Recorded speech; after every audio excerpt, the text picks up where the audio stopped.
राम राम जी, कैसे हो आप सब। आप सबका आपके अपने चैनल विलेज लाइफ विद सीमा में स्वागत है। और शाम के 4:15 हो चुके हैं, तो मिल्किंग का जो टाइम है वो हो चुका है। और आज मैं फर्स्ट बार जो काऊ की मिल्किंग है वो करने जा रही हूँ। देखते हैं निकाल पाऊँगी या नहीं।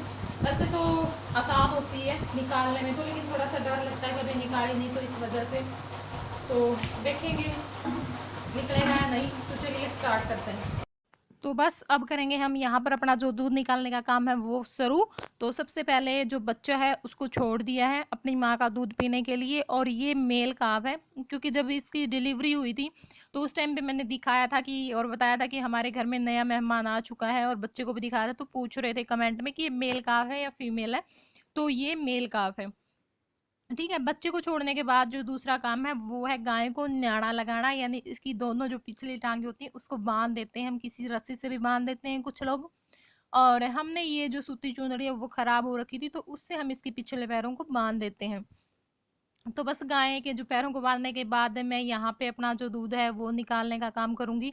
और मुझे बहुत ज़्यादा डर लग रहा था इस टाइम पे, क्योंकि मैंने कभी भी नहीं निकाली, फर्स्ट टाइम मैं गाय के नीचे बैठी हूँ। तो फर्स्ट टाइम देखो थोड़ा सा डर लगता है हमें कि पता नहीं ये देगी या नहीं देगी। और साथ में थोड़ा सा मुझे लात चलाने का भी डर था कि कहीं ये लात ना चला दे। तो लेकिन इसने जो दूध है वो दे दिया था आसानी से, बिल्कुल भी इसने कोई भी आनाकानी नहीं की।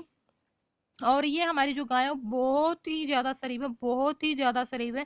मतलब कभी भी इसने आज तक भूल कर भी कभी किसी को नहीं हो रखती है, ना मारती है, कुछ भी नहीं। बिल्कुल बच्चा भी इसके आगे खड़ा रहता है, जय हर टाइम पे इसके आगे खड़ा रहता है।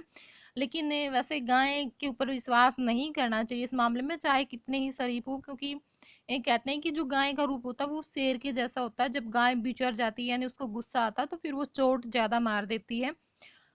तो इस वजह से थोड़ा सा चौकन्ना होकर के हमें इसका जो दूध निकालने का काम है वो भी थोड़ा चौकन्ना होकर के करना चाहिए, और जो चारा डालने का काम है वो भी थोड़ा चौकन्ना होकर के करना चाहिए। मैं तो बहुत सावधानी से करती हूँ। जब भी मेरी माँ कहीं चली जाती है, अगर मुझे इसकी शानी वगैरह डालनी पड़ती है इसके आगे, तो बहुत सावधानी से डालती हूँ, और डंडी वगैरह ले करके।